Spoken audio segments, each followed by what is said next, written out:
سے پیارے نبی حضرت محمد صلی اللہ علیہ وسلم کی بیٹی حضرت فاطمہ ہے۔ بی بی فاطمہ حضرت علی علیہ السلام کی بیوی ہے اور حسن اور حسین کی والدہ ہیں۔ آپ رضی اللہ تعالی عنہ کی 20 یا 25 سال کی عمر میں ہی شہادت ہو گئی تھی۔ اللہ کے نبی کو اکثر عرب کے لوگ کہتے تھے آپ نے نبوت کا دعویٰ دولت کو پانے کے لیے کیا ہے، لیکن ایسی کوئی بات نہیں۔ جب بی بی فاطمہ کی شادی کے بعد بھی حالات ٹھیک نہ تھے تب جا کے الزام جھوٹا ثابت ہوا۔ اکثر بی بی فاطمہ کے گھر کی حالت تو یہ ہوتی تھی ان کے بچے اور حضرت علی علیہ السلام روزانہ فجر کی نماز کے بعد مزدوری کو نکل جایا کرتے تھے۔ مزدوری ملتی تو گھر میں چولہا جلتا ورنہ گھر میں فاقہ ہوتا۔ حضرت علی علیہ السلام سارے دن کی مزدوری کسی ضرورت مند کی مدد میں خرچ کر دیتے تھے۔ اللہ کے رسول حضرت محمد صلی اللہ علیہ وسلم کی بیٹی ہونے کے باوجود بھی حضرت فاطمہ کے پاس کچھ بھی دولت نہیں تھی۔ حضرت فاطمہ جیسا نور اور سادگی شاید ہی دنیا میں کسی اور عورت کے پاس ہو۔ وہ گھر میں چکی پیسنے کے ساتھ ساتھ گھر کے برتن جھاڑو وہ سب اپنے ہاتھوں سے کیا کرتی تھی۔ بی بی فاطمہ کے گھر بستر کی جگہ ایک اونٹ کی سوکھی کھال تھی جس پر ان کا اونٹ دن کو چارہ کھاتا اور وہی کھال رات کو سونے کے کام آتی۔ اس طرح کی زندگی ہونے کے باوجود بھی حضرت فاطمہ نے اپنے شوہر سے کبھی کوئی شکایت نہیں کی اور نہ ہی کبھی کوئی فرمائش کی۔ تاریخ گواہ ہے کہ حضرت علی علیہ السلام اور حضرت فاطمہ کا جوڑا مثالی رہا ہے۔ حضرت فاطمہ نے کبھی بھی اپنے شوہر کی خدمت گزاری میں کوئی کسر نہیں چھوڑی۔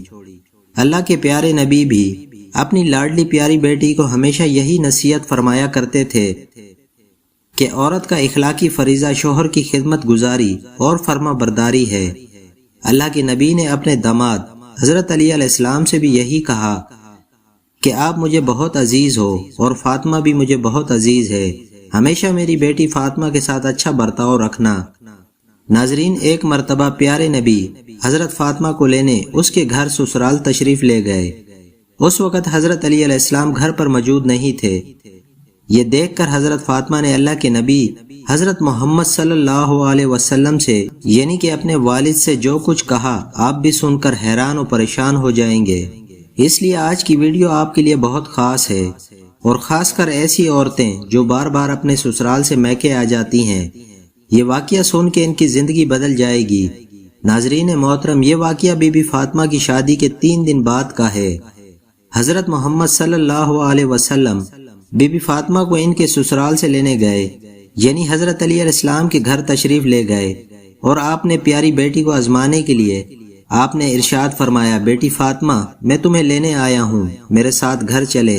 تو یہ سن کر حضرت فاطمہ اپنے والد محترم سے عرض کرنے لگی، یا رسول اللہ، آپ میرے والد بھی ہیں اور اللہ کے نبی بھی ہیں، میری کوئی جرت نہیں کہ میں آپ کو انکار کروں، لیکن والد محترم میں نے آپ سے ہی سنا ہے کبھی بھی شوہر کی اجازت کے بغیر گھر سے نہ نکلنا۔ ابھی میرے گھر پر شوہر موجود نہیں ہے، اگر آپ اجازت دیں تو میں انتظار کر لوں۔ بیٹی کی یہ بات سن کر اللہ کے پیارے نبی کی آنکھوں سے آنسو جاری ہو گئے اور آپ ایک مٹی کی کچی دیوار کے ساتھ بیٹھ گئے اور حضرت علی علیہ السلام کا انتظار کرنے لگے۔ اس دن حضرت علی علیہ السلام بھی گھر بہت دیر سے آئے۔ انہوں نے دیکھا کہ اللہ کے پیارے نبی تشریف لے کر آئے ہیں اور مٹی پر کچی دیوار کے ساتھ بیٹھے ہیں۔ اتنے میں اللہ کے نبی نے کہا، پیارے داماد، اگر آپ کی اجازت ہو تو میں فاطمہ کو اپنے گھر لے جاؤں۔ یہ سن کر حضرت علی علیہ السلام زارو قطار رونے لگے اور عرض کرنے لگے، یا رسول اللہ، میرا رنگ روپ کچھ بھی نہیں ہے، میری جتنی عزت ہے وہ آپ کے قدموں کی برکت سے ہے، میں آپ کو کیسے اجازت دوں؟ یہ کیسے ہو سکتا ہے؟ یہ سن کر پیارے نبی نے ارشاد فرمایا، اے علی، میں نے بیٹی فاطمہ کو سکھایا ہے کبھی بھی اپنے شوہر کی اجازت کے بغیر گھر سے نہ نکلنا، ہمیشہ اپنے شوہر کی فرما برداری اور اطاعت کرنا۔ اس لیے فاطمہ بنت علی کہتی ہے، جب تک میں اپنے شوہر سے اجازت نہیں لوں گی تب تک میں آپ کے ساتھ نہیں جا سکتی۔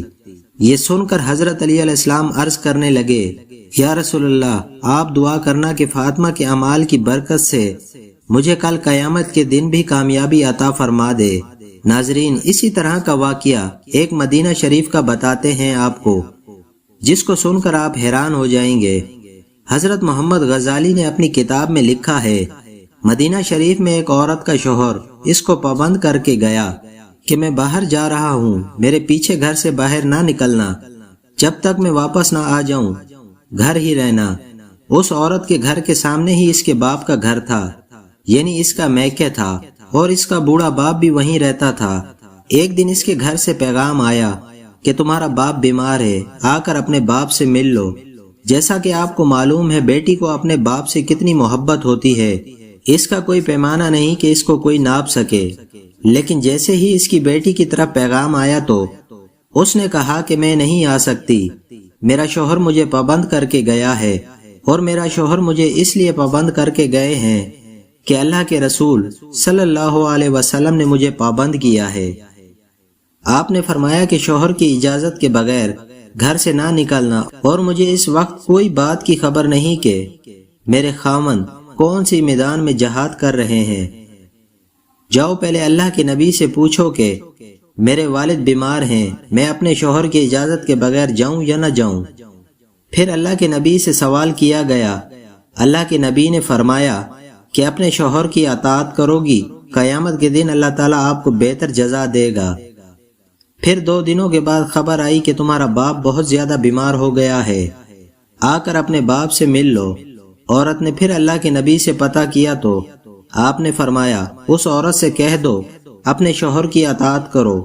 آپ نے فرمایا اس عورت سے کہہ دو اگر اپنے شوہر کی اطاعت کرو گی تو اللہ تعالیٰ تمہیں بہتر جزا عطا کرے گا۔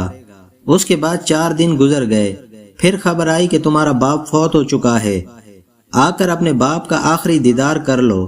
اب یہاں آپ سوچیں کہ کوئی بھی بیٹی اپنے باپ سے کتنی ہی دور کیوں نہ ہو جائے، وہ دنیا کے کسی بھی کونے میں موجود کیوں نہ ہو، وہ اپنے باپ کا آخری دیدار لازمی کرے گی۔ لیکن اس عورت نے اپنے شوہر کا حکم مانا اور گھر سے باہر نہ نکلی، اس کی اجازت کے بغیر۔ اس نے پھر اللہ تعالیٰ کے نبی کے پاس پیغام بھیجا، یا رسول اللہ، میرے باپ کا انتقال ہو گیا ہے، میرے سر سے باپ کا سایہ اٹھ گیا ہے، میرے شوہر مجھے حکم دے کر گئے تھے گھر سے باہر نہ نکلنا، اب میرے لیے کیا حکم ہے؟ تو یہ سن کے اللہ کے پیارے نبی کے وہ جملے تھے جو اس سے پہلے آپ نے فرمائے تھے۔ اللہ کے نبی نے فرمایا اپنے شوہر کی اطاعت کرو گی تو اللہ تمہیں بہتر جزا عطا کرے گا۔ ناظرین، یہ ہے اللہ کے رسولوں کو منانے والی بہترین عورت۔ شوہر کی دوری میں باپ کا انتقال ہو گیا اور آخری دیدار تک نہ کیا، اس کے بعد اس عورت کے والد کو دفن کر دیا گیا۔ پھر 2 دنوں کے بعد اللہ کے نبی نے فرمایا کہ پتہ کرو یہ عورت اپنے باپ کا آخری دیدار کرنے گئی تھی یا نہیں۔ تو صحابہ کرام پتہ کر کے آئیں اور عرض کرنے لگے، یا رسول اللہ، قربان جائیں آپ کے نظام پر، آپ کے فرمان پر، آپ کے جملوں کی تاثیر ایسی ہے۔ وہ عورت آپ کے دین کی پہرے دار بن گئی، وہ اپنے مرے ہوئے باپ کے آخری دیدار کے لیے نہیں گئی۔ یہ سن کر اللہ کے نبی نے اپنے ہاتھ اٹھائے، صحابہ کرام سے عرض کرتے ہوئے کہا کہ اس عورت کا مقدر جاگ گیا ہے۔